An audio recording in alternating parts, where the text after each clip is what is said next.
Hello students, hope आपका पढ़ाई अच्छे से चल रहा होगा, रिवीजन आप अच्छे से कर रहे होगे।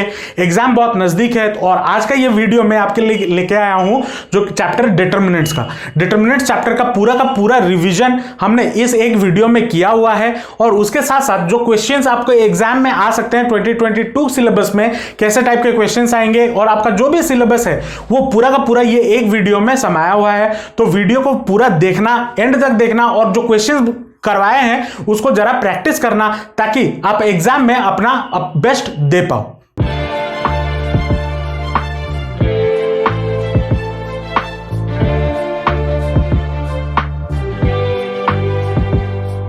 एक मैट्रिक्स है। मैट्रिक्स बेसिकली क्या होता था? मैट्रिक्स होता था अरेंजमेंट ऑफ एलिमेंट्स होता था। अब अगर मैं मैट्रिक्स को एक नंबर से एसोसिएट करता हूं, मैट्रिक्स को अगर मैं एक नंबर से एसोसिएट करता हूं, और कौन सा मैट्रिक्स को?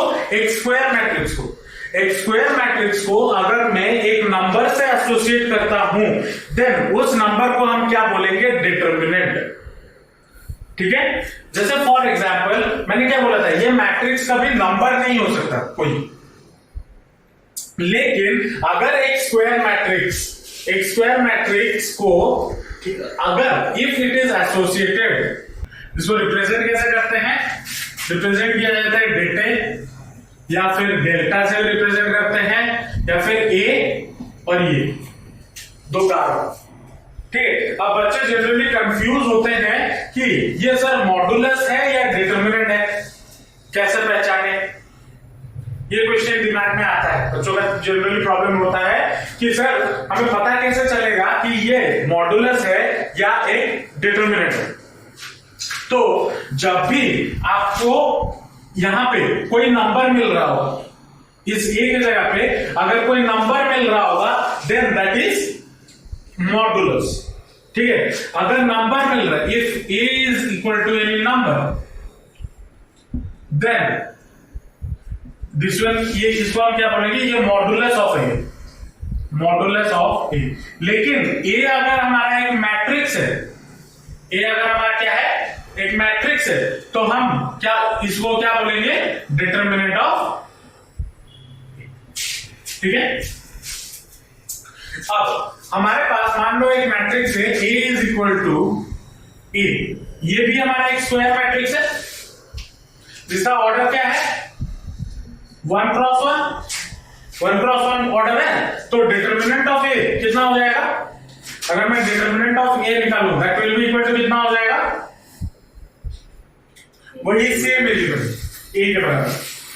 ठीक है। अगर मेरे पास एक मैट्रिक्स ऐसा है, ए is equal to A11, A12, A21, 21, A22, ये हमारा कैसा मैट्रिक्स है? एक स्क्वायर मैट्रिक्स है जो कि जिसका ऑर्डर 2 क्रॉस 2 है।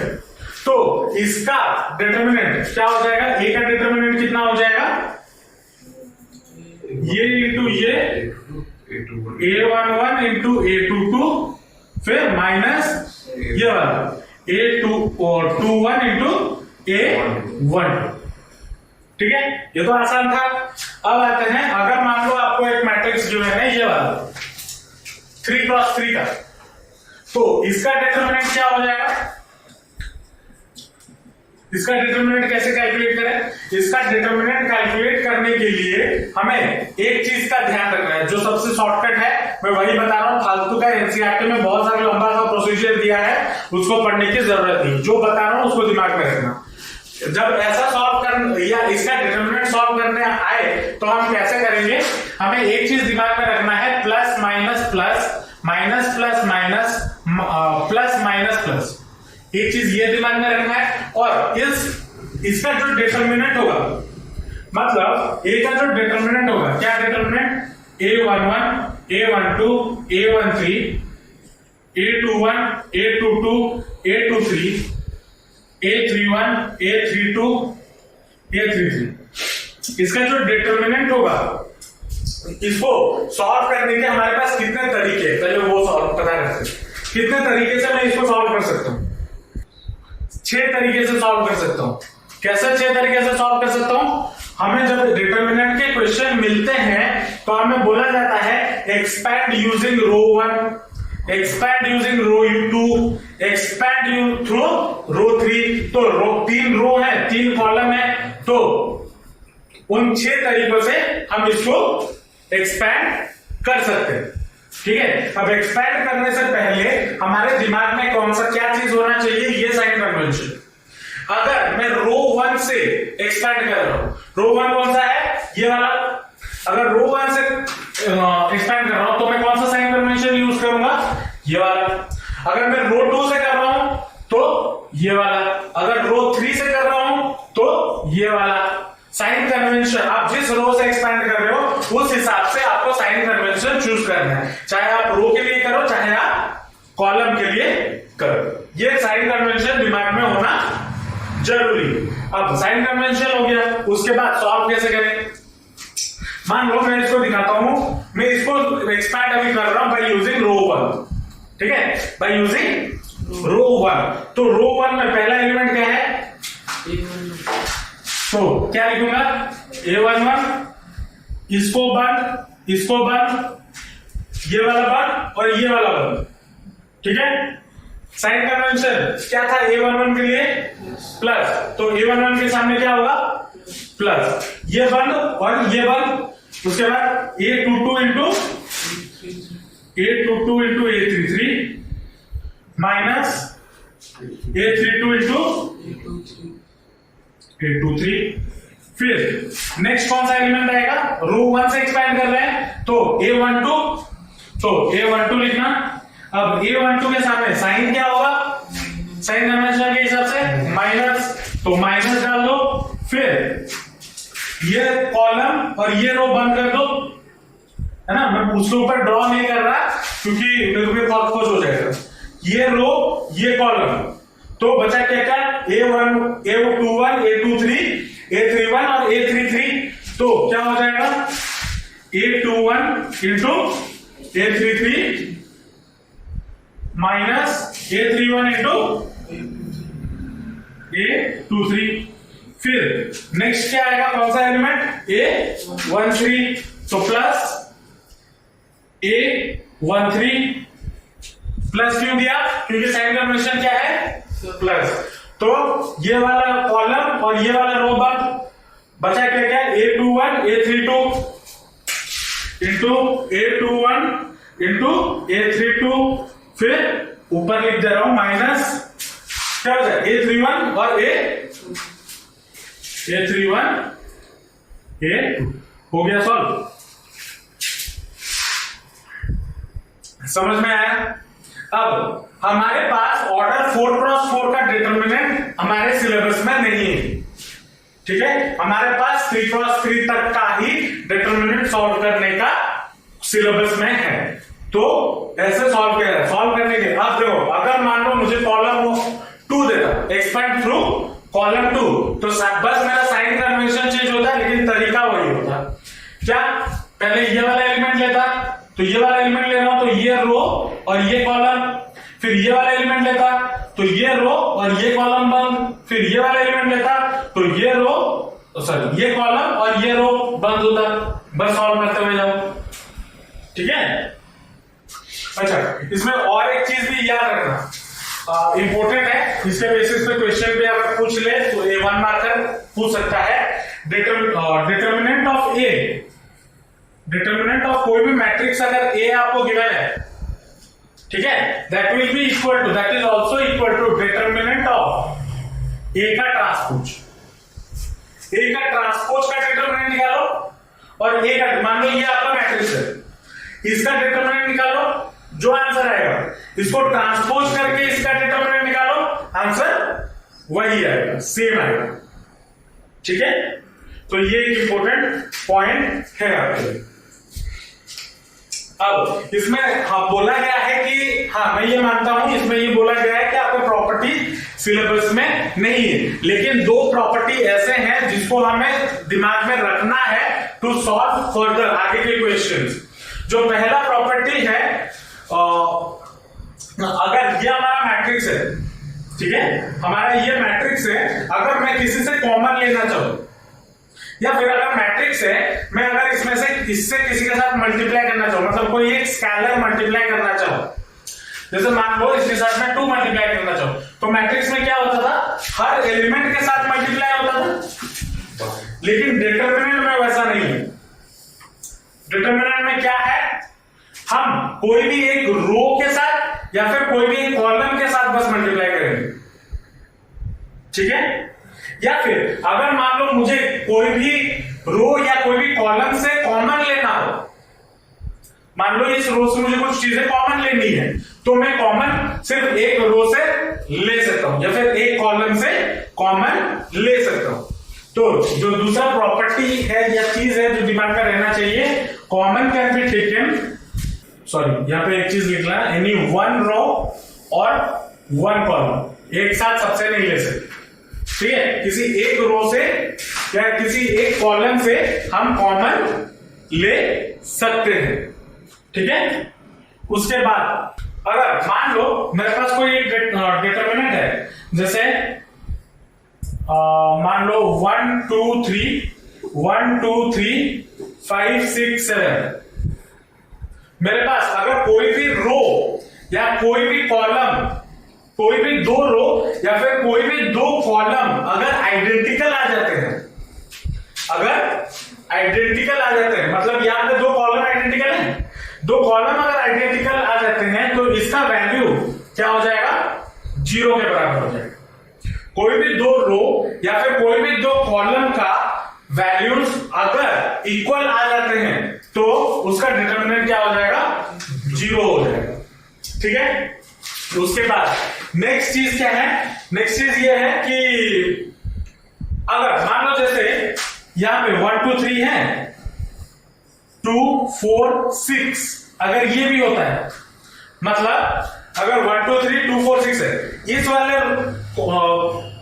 कॉलम से मैं 2 कॉमन ले सकता हूं, 2 अगर कॉमन ले जाऊंगा बचेगा कितना, 1 2 और 3 बचेगा या नहीं बचेगा, तो ये रो कॉलम इक्वल हो जाएंगे, 2 कॉलम इक्वल हो जाएंगे, तभी उसका वैल्यू क्या होगा, 0। तो यहां पे एक पॉइंट लीजिएगा, ठीक है। ये 3 चीजें आपके दिमाग में होने चाहिए, इनके बेसिस पे क्वेश्चन पूछ सकता है, ठीक है। अच्छा, अब क्वेश्चन ये भी कभी कभी पूछा जाता है, मान लो आपको एक 1 मार्क का क्वेश्चन में आपको एक मैट्रिक्स ये दे दिया, ठीक है, कोई भी रैंडम सा एक मैट्रिक्स दे दिया, या फिर अगर मैं बोलूं, जैसे एक एग्जांपल लेते हैं, मान लो आपको मैट्रिक्स दिया है 0 0 3 1 0 2 2 4 5, ठीक है, और बोला है इसको एक्सपैंड करो, इसको एक्सपैंड करो। इस क्वेश्चन का मार्क है आपका 1 मार्क, तो क्या आप ये पूरा प्रोसेस से करोगे, नहीं, जरूरत नहीं है।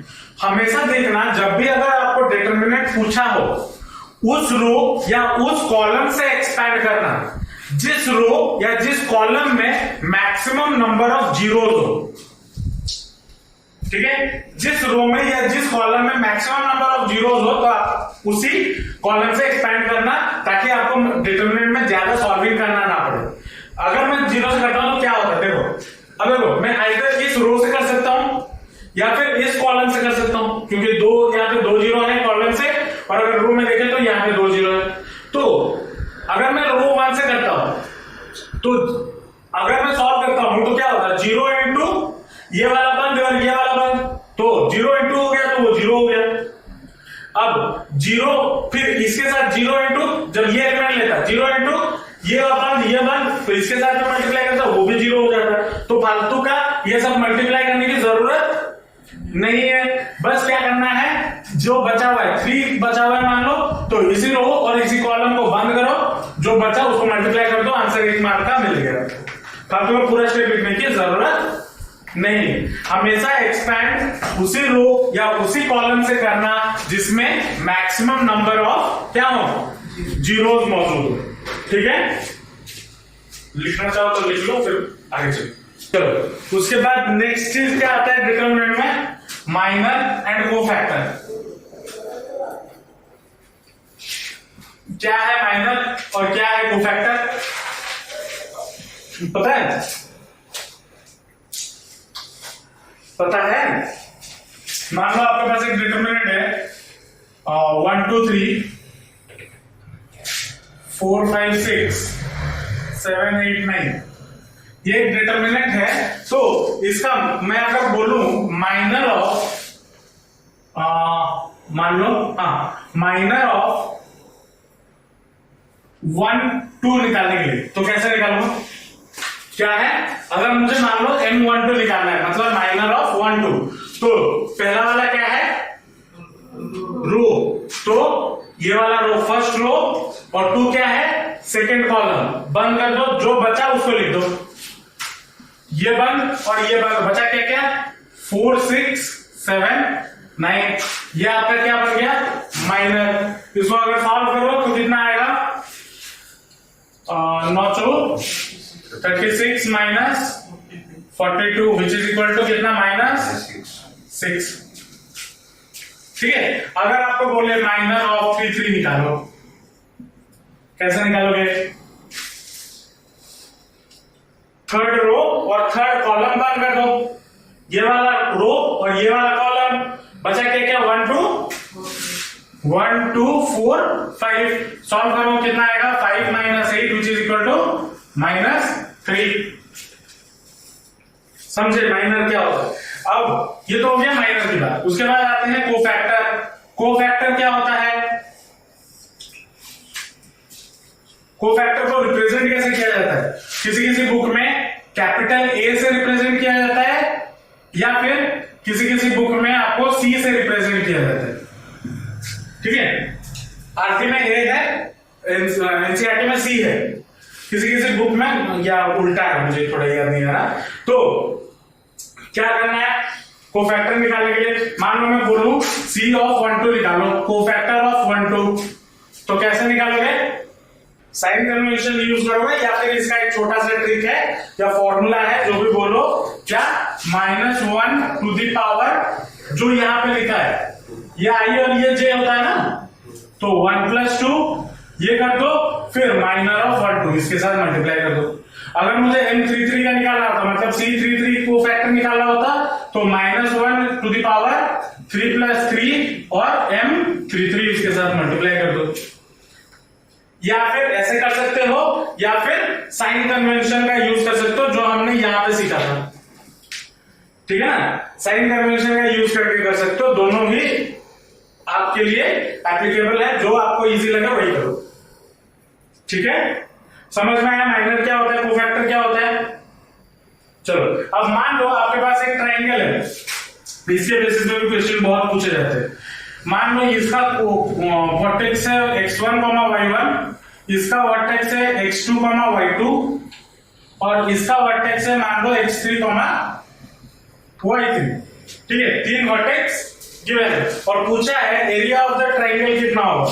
तो area of triangle in form of determinant कितना हो जाएगा, will be equal to half into x1 x2 x3 y1 y2 y3 1 1 1, जो है एरिया ऑफ द ट्राइंगल। अब इसी में प्रूफ, आपको क्वेश्चन पूछ सकता है, prove that 3 points are collinear, prove that 3 points are collinear. तो कैसे करें?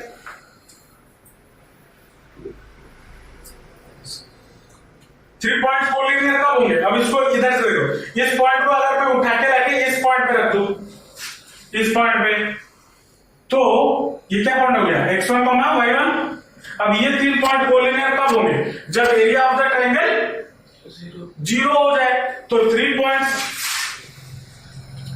प्रूफ करने के लिए 3 पॉइंट्स आर कोलिनियर, इसको प्रूफ करने के लिए मुझे क्या करना होगा, half into area of triangle, या फिर x1 x2 x3 y1 y2 y3 1 1 1, इसका determinant should be equal to 0 ले लेना होगा। अगर 0 आ गया, इसको सॉल्व करके अगर 0 आ गया, तो हम क्या बोल सकते हैं, तीनों पॉइंट कोलिनियर हैं। इसके बेसिस पे भी क्वेश्चन पूछे जा सकते हैं। ठीक है, समझ में आया? पक्का? क्वेश्चन मान लो ये क्वेश्चन गिवन है, ठीक है, ये डिटर्मिनेंट गिवन है और बोला है find the maximum value of this determinant. कितना होगा? कर पाओगे? कैसे करेंगे? इसको करने के लिए पहले इसको हम क्या करेंगे? एक्सपैंड करेंगे। क्या करेंगे? एक्सपैंड करेंगे। मैं कॉलम 1 के थ्रू या कॉलम रो 1 से एक्सपैंड करता हूं, ठीक है, तो क्या हो जाएगा? ये बंद और ये बंद 1 plus cos theta sine theta 1 into 1 plus sine theta into 1 plus cos theta minus कितना होगा? 1 ये होगा।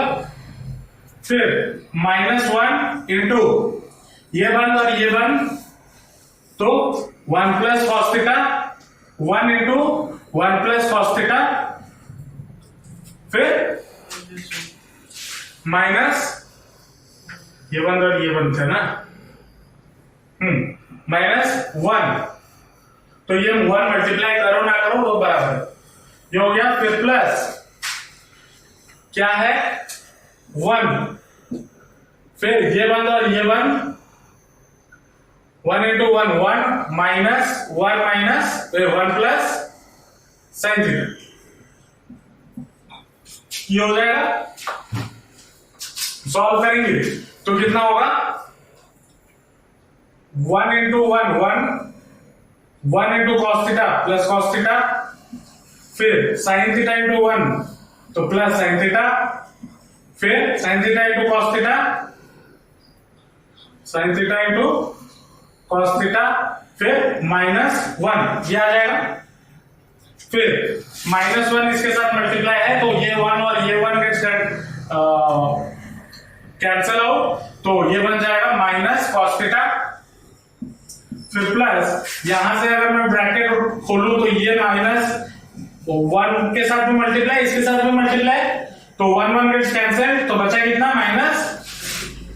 Minus sine theta. तो कुछ कैंसिल हो रहा है, 1 और 1 gets cancel, cos theta gets cancel, sin theta gets cancel, तो बचा कितना?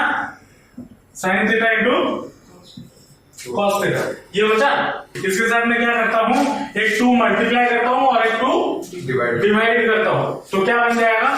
1/2 into 2 sin theta cos theta. 2 sin theta cos theta का फॉर्मूला क्या होता है? sin 2 theta which is equal to 1/2 into sin 2 theta, ये आ जाएगा। अब sin 2 थीटा का मैक्सिमम वैल्यू कितना होता है? sin का मैक्सिमम वैल्यू क्या हो सकता है? 1 से बड़ा तो नहीं हो सकता, तो वी नो दैट यहां पे क्या लिखोगे? As maximum value of sin theta sin 2 theta is equal to 1, तो मैं क्या कर सकता हूं? 1/2 into कितना? 1 which is equal to कितना? 1/2, तो maximum value of this determinant कितना हो जाएगा? ये हमारा रिक्वायर्ड आंसर। समझ में आया कैसे करना है? पक्का? चलो, इफ A एक मैट्रिक्स है then write the minor and cofactor of A to 1 -4, ये वाला ऊपर वाला, तो इसको बंद करेंगे और इसको बंद करेंगे, बचा क्या? माइनर पहले निकालते हैं। M21 कितना हो जाएगा? ये बंद और ये बंद, तो 6 into 3 18, फिर माइनस 7 3 21, तो माइनस प्लस, तो -21, तो that will be equal to कितना हो जाएगा? -3, ये हो गया माइनर। फिर कोफैक्टर अगर निकालना है C21 which will be equal to कितना? -1 2 + 1 into -3, ये होगा ना, that will be equal to कितना हो जाएगा? -1 into -3 which is equal to 3, तो कोफैक्टर ऑफ C21 कितना आ गया? 3। आसान था। अब अगर आपको इसी में ये पूछे कोफैक्टर ऑफ A32 वही सेम चीज बस माइनस M32 और C32 अगर पूछे तो कैसे निकालोगे? निकाल कर बताओ कितना होगा। M32 कौन सा एलिमेंट? ये वाला, तो ये 1 और ये 1, 5 into 2 10 माइनस 4 into 3 12 तो माइनस 2, तो कोफैक्टर कितना हो जाएगा? -1 to the power 3 plus 2 into -2 which is equal to कितना हो जाएगा? 2। आसान है, ये 1 मार्क के क्वेश्चन में पूछता है।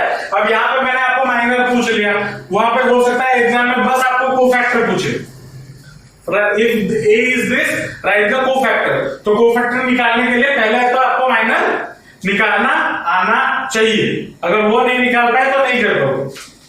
ठीक है, समझ में आया? पक्का? चलो और एक क्वेश्चन अगर ये गिवन हो, evaluate cos 15 sin 15 sin 75 cos 75, ये आपको अच्छा मैट्रिक्स नहीं है, ये आपको डिटरमिनेंट गिवन है और बोला है इसको इवैल्यूएट करने के लिए। तो कैसे करेंगे? अब पहले मल्टीप्लाई करो तो डिटरमिनेंट में क्या होगा? cos 15 into cos 75 माइनस कितना हो जाएगा?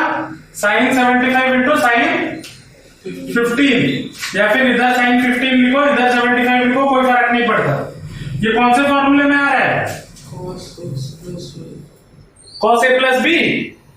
cos A plus B का फॉर्मूला क्या है? cos A cos B minus sin A sin B, so that will be equal to कितना? cos 15 plus 75 which is equal to कितना? cos 90। cos 90 का value answer कितना है? 0। 1 मार्क का question ऐसे भी पूछ लेता है ट्रिगोनोमेट्री के बेसिस पे। अब देखो तुम्हारे बुक में इनवर्स ऑफ द मैट्रिक्स निकालने का 2 तरीका था। एक तरीका था जो मैट्रिक्स के फॉर्म में हम निकाल सकते थे by using row and column transformation, और एक दूसरा है बाय यूजिंग डिटरमिनेंट। अब row and column transformation matrix chapter से हटा दिया गया है, वो आपके सिलेबस में नहीं है, लेकिन हम बाय यूजिंग डिटरमिनेंट हम निकाल सकते हैं इनवर्स। कैसे निकाल सकते हैं? अच्छा, उस पे जाने से पहले हमें समझना होगा इनवर्स ऑफ ए मैट्रिक्स निकालने के लिए मुझे एडजॉइंट की जरूरत होगी। ठीक है, एडजॉइंट ऑफ ए मैट्रिक्स क्या होता है? अब एडजॉइंट को समझने के लिए उस पे जाने से पहले हमें ये पता होना जरूरी है कि सिंगुलर मैट्रिक्स क्या होता है, नॉन सिंगुलर मैट्रिक्स क्या होता है। तो सिंगुलर मैट्रिक्स क्या होता है? अगर मान लो कोई एक मैट्रिक्स स्क्वायर मैट्रिक्स A है, उसका डिटरमिनेंट अगर मुझे 0 मिलता है तो उस टाइप ऑफ मैट्रिक्स को हम क्या बोलेंगे? Singular matrix. Singular matrix. और अगर कोई भी एक मैट्रिक्स है उसका डिटरमिनेंट अगर नॉट इक्वल टू 0 होता है तो हम उसको क्या बोलेंगे? Non singular matrix. Singular matrix क्या होता है, नॉन सिंगुलर मैट्रिक्स क्या होता है, समझ में आया? चलो, मान लो एक मैट्रिक्स है A is equal to A11 A12 A13 A21 A22 A23 A31 A32 A33। मान लो ये एक मैट्रिक्स है, ठीक है? तो एडजॉइंट क्या होगा? एडजॉइंट ऑफ मैट्रिक्स है, adjoint of A is equal to क्या होगा? एडजॉइंट ऑफ ए का मतलब होगा ट्रांसपोज ऑफ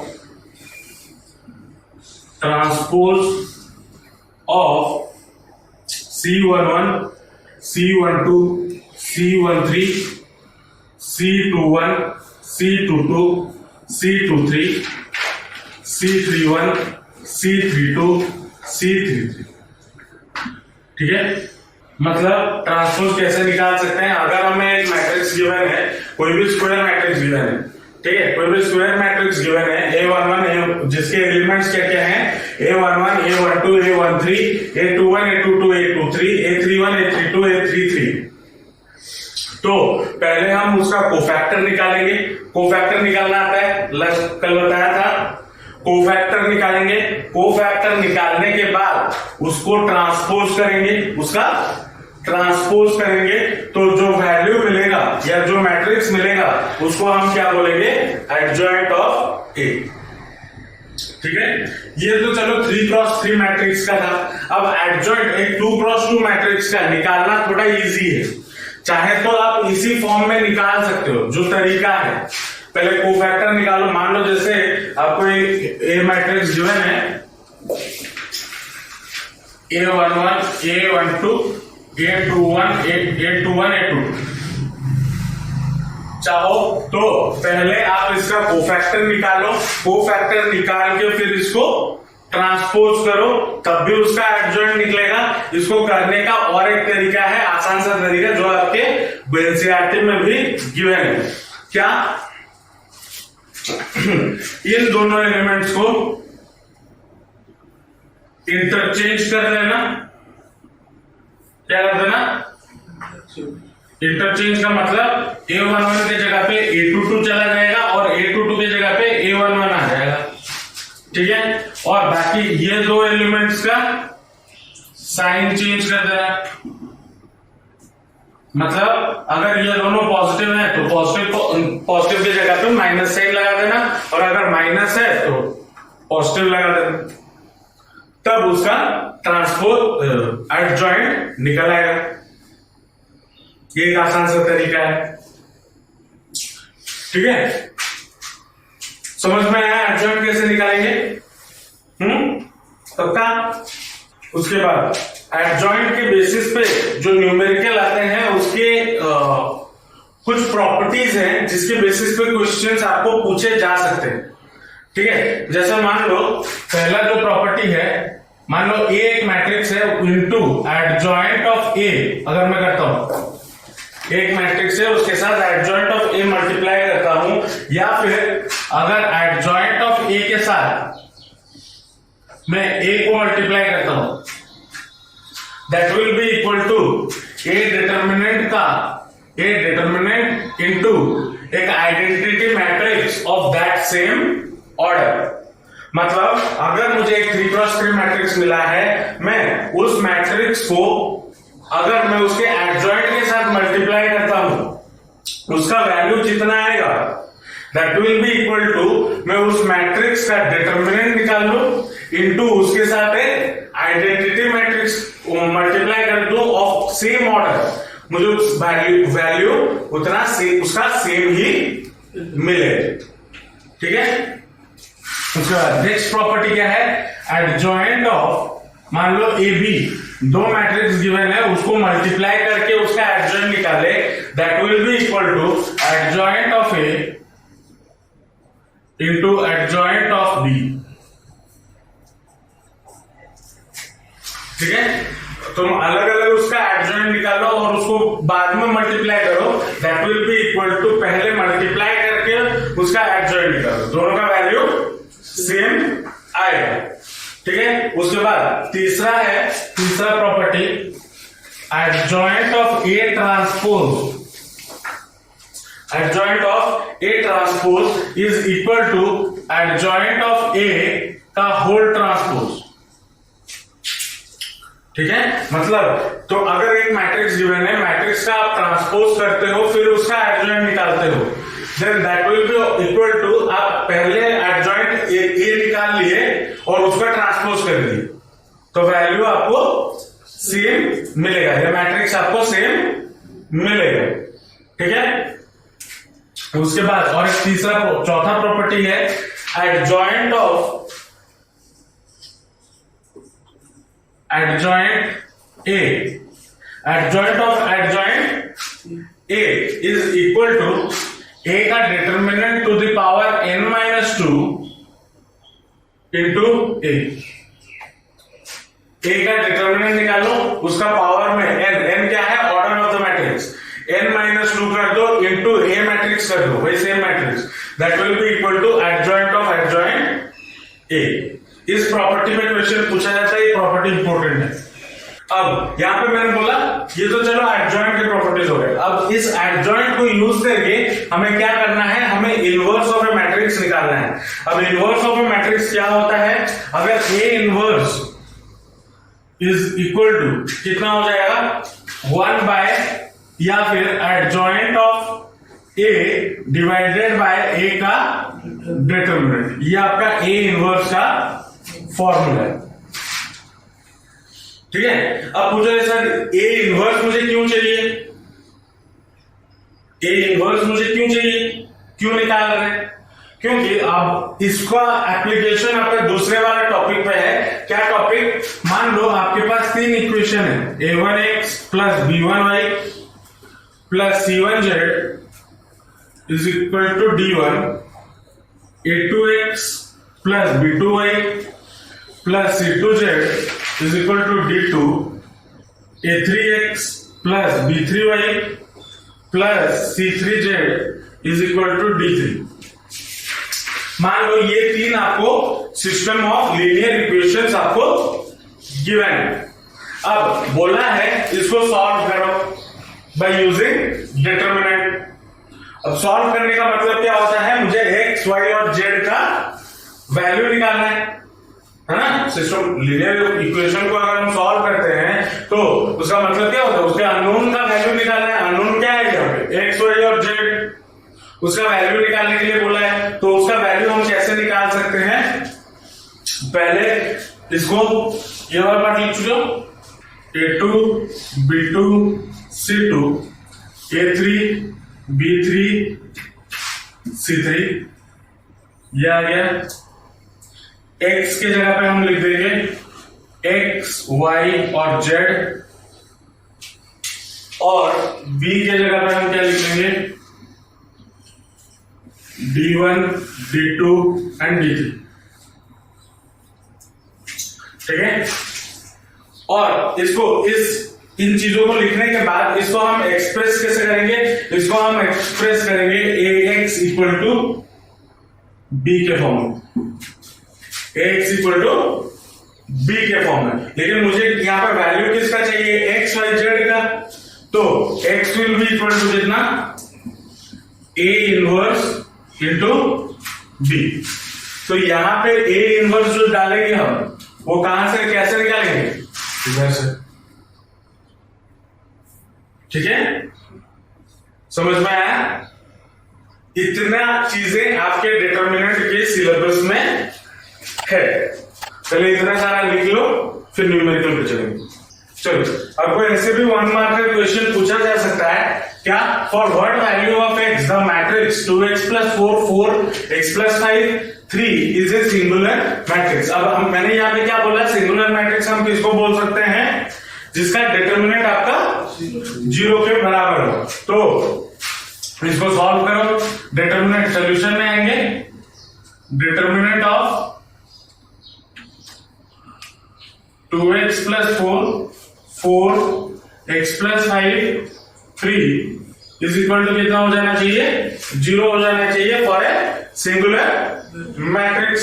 तो क्या हो जाएगा, 6x प्लस 12 माइनस 4x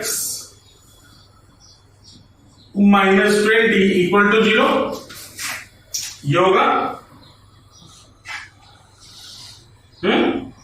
इसको सॉल्व करेंगे तो 2x माइनस 8 इक्वल टू 0।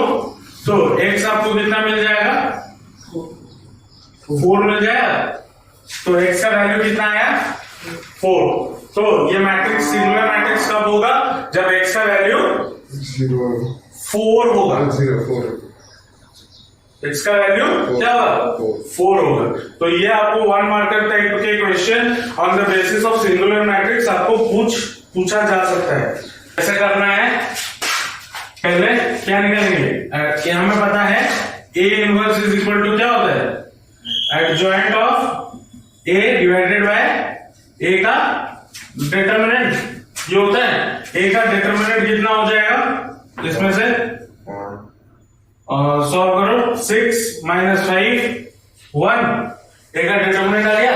अब उसके बाद adjoint of A, adjoint of A कितना हो जाएगा, क्या बोला था, अगर 2 क्रॉस 2 मैट्रिक्स हो तो इन दोनों को इंटरचेंज और इन दोनों को साइन चेंज, तो क्या हो जाएगा 3 - 5 -1 और 2, ये आपका एडजॉइंट ऑफ ए निकल गया।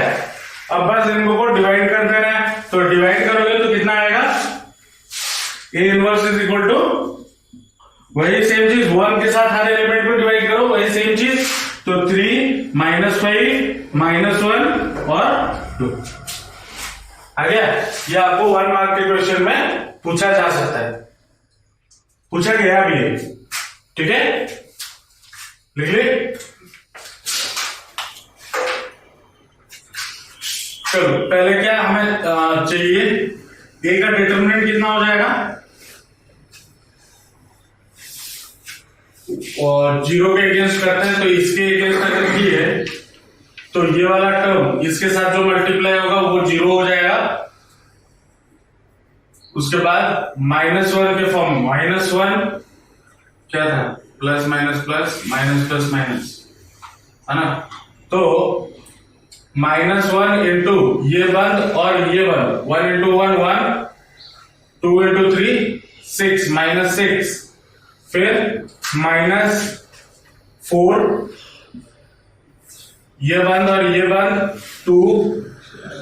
अब ये डिटरमिनेंट मैंने स्टार्टिंग में क्यों निकाला, ताकि पहले ये प्रूफ कर सकूं कि इसका इनवर्स एग्जिस्ट करता है या नहीं करता है। इनवर्स कब एग्जिस्ट करेगा, जब ये एक नॉन सिंगुलर मैट्रिक्स हो। हमेशा याद रखना, inverse of A matrix exists if a matrix जो है is a non singular matrix हो। ऐसा नहीं कि किसी भी मैट्रिक्स का हम इनवर्स निकाल सकते हैं। अगर कोई मैट्रिक्स का डिटरमिनेंट आपका 0 मिलता है तो हम उसका जो इनवर्स एग्जिस्ट नहीं करता है। तो पहले इसलिए डिटरमिनेंट निकालना जरूरी है कि प्रूफ हो जाए कि वो उसका इनवर्स एग्जिस्ट करता है या नहीं करता, ठीक है। तो उसके बाद इसके क्या निकालेंगे, कोफैक्टर्स निकालेंगे। तो कोफैक्टर्स C11 कितना हो जाएगा, C11 कितना हो जाएगा, कैसे सॉल्व करेंगे ये तो पता होगा, मैं इसको सॉल्व नहीं कर रहा हूं, ठीक है। पता होगा क्या करना, पहले माइनर निकालना है फिर कोफैक्टर। तो बता दे जाओ C11 कितना हो जाएगा, अब वैल्यू बोलो, C22 C12 C13 C21 C22 C23 -4 C31 C32 2 C33 -1। तो अब ये हमें क्या मिल गया, इसके कोफैक्टर्स मिल गए। अब कोफैक्टर्स मिलने के बाद हमें क्या करना है, एडजॉइंट ऑफ ए निकालना है। तो एडजॉइंट ऑफ ए कैसे क्या होगा, एडजॉइंट ऑफ ए क्या होता है, ट्रांसपोज ऑफ कोफैक्टर्स। तो एडजॉइंट ऑफ ए, पहले ये मैट्रिक्स बनाते, ये क्या था, 9 -9 -8 2 -2 8 7 2 -5 -4 -1। तो इसका ट्रांसपोज क्या हो जाएगा, -9 -8 -2 8 7 2 -5 -4 -1। इसका ट्रांसपोज हो गया। तो ये एडजॉइंट ऑफ ए आपको मिल गया। एडजॉइंट ऑफ ए मिलने के बाद हमें क्या करना है, ए इनवर्स निकालना है। तो A inverse is equal to क्या होता है, adjoint of A divided by A का डिटरमिनेंट। तो that will be equal to, हर एलिमेंट के साथ कितना डिवाइड करना है, तो क्या हो जाएगा -9 8 -5 -8 7 -4 -2 2 -1। उसके बाद हमें एक्चुअल ए इनवर्स को मिल गया, हमें चाहिए क्या, ए ट्रांसपोज का इनवर्स। अब देखो ए ट्रांसपोज का इनवर्स जो है क्या, ए इनवर्स का ट्रांसपोज वही है। तो ए इनवर्स का ट्रांसपोज कर दो तो क्या हो जाएगा, -9 8 -5 -8 7 -4 -2 2 -1, ये आपका रिक्वायर्ड आंसर है। लास्ट क्वेश्चन कर लो, ये आपका एक लॉन्ग क्वेश्चन में आ सकता है, solving linear equation, pair of linear equation, ये आपको लॉन्ग क्वेश्चन में पूछा जा सकता है। तो इसके ऊपर थोड़ा हाथ फास्ट करना और अच्छे से करना, इजी क्वेश्चन है, पूछा जा सकता है। ये 3 इक्वेशन दी मैंने और बोला है solve the system of linear equation by using matrices. अब बाय यूजिंग मैट्रिसेस अगर बोल दे तो मैट्रिक्स चैप्टर में मत चला जाना, ये डिटरमिनेंट को यूज करके किया जाएगा, ठीक है। जैसे एग्जाम हॉल में चिल्लाना मत कि सर कोर्स नहीं है, कोर्स में नहीं है, कोर्स में नहीं है, कैसे डाल दिया। डिटरमिनेंट चैप्टर में ये आता है, तो इसको सॉल्व कर लो। तो सिस्टम ऑफ लीनियर इक्वेशन को सॉल्व करने के लिए हमें क्या फॉर्मूला याद है, x इज इक्वल टू क्या होता है, a inverse b, a inverse b। तो पहले इसको x a और b के फॉर्म में लिखो, तो a आपका क्या हो जाएगा 1 -1 2 फिर 3 4 -5 फिर 2 चलो a आ गया, x इक्वल टू क्या हो जाएगा x y z, फिर b इक्वल टू क्या हो जाएगा 7 -5 फिर। चलो अब मुझे a का इनवर्स निकालना है। अब a का इनवर्स निकालने के लिए पहले मुझे क्या चेक करना होगा कि क्या ये सिंगुलर मैट्रिक्स है या नहीं है। तो पहले हम इसका क्या करेंगे, डिटरमिनेंट निकालेंगे। तो डिटरमिनेंट निकालने पे कितना आएगा, 1 को बंद करो, 1 इंटू 12 माइनस -5 फिर प्लस या -1 डायरेक्ट लिखो, -1 इंटू माइनस ऑफ माइनस ना +1, ये बंद और ये बंद, 9 माइनस और माइनस +10, फिर +2 इंटू ये बंद और ये बंद, -3 -8। तो कितना आ रहा है 12 - 5 8 7 प्लस 19 प्लस ये हो जाएगा 11 -22 कितना है 16 - 22 कितना। चलो मतलब ये एक नॉन सिंगुलर मैट्रिक्स है, तो इसका डिटरमिनेंट एग्जिस्ट करेगा, मतलब सॉरी इसका इनवर्स एग्जिस्ट करेगा। अब उसका क्या करेंगे, हम क्या निकालेंगे, ए इनवर्स। ए इनवर्स निकालने के लिए मुझे क्या चाहिए, एडजॉइंट ऑफ ए चाहिए, और एडजॉइंट ऑफ ए निकालेंगे कैसे, इसका कोफैक्टर का ट्रांसपोज। तो एडजॉइंट ऑफ ए आपका क्या बन जाएगा, मैं इसको सॉल्व नहीं कर रहा हूं, आप सॉल्व कर लेना, ठीक है। कैसे किया जाता है मैं बस लिख दे रहा हूं। क्या होगा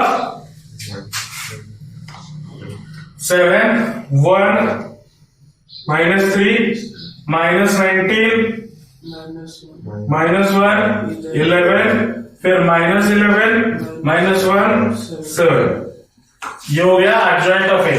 तो ए इनवर्स आपका कितना हो जाएगा, adjoint of A divided by A का डिटरमिनेंट, तो that will be equal to कितना 7/4 1/4 -3/4 माइनस 19/4, -1/4, 11/4, फिर -11/4, -1/4, 7/4, ये होगा।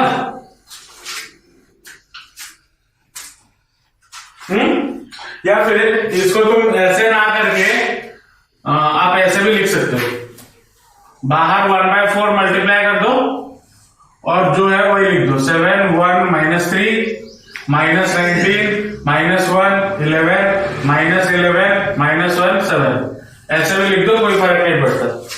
ठीक है, तो A इनवर्स निकल गया। अब मुझे क्या चाहिए, x इज इक्वल टू क्या होता है, A इनवर्स इंटू B। तो A इनवर्स आपका कितना है, 1/4 इंटू 7, 1, -3, -19, -1, 11, -11, -1, 7 इंटू B आपका कितना है, 7, -5, 12। इसको अगर हम मल्टीप्लाई करते हैं तो कैसे करेंगे, ये रो इस कॉलम के साथ, फिर ये रो इस कॉलम के साथ, फिर ये रो इस कॉलम के साथ, तो जो मुझे मैट्रिक्स मिलेगा उसका ऑर्डर क्या होगा, 3x1। तो क्या होगा, इसको सॉल्व करने पे कर लिए, एक तो 1/4 बाहर था, उसके बाद इसको जब मल्टीप्लाई करोगे तो आपको मिलेगा 8, 4 और 12। इसको अगर सॉल्व करते हैं तो ये आपको मिल जाएगा 2, 1 और 3। तो आपका x का वैल्यू क्या क्या आ गया, 2, 1 और 3। मतलब x इज इक्वल टू कितना है, 2, y इक्वल टू कितना है, 1, z इज इक्वल टू कितना है, 3।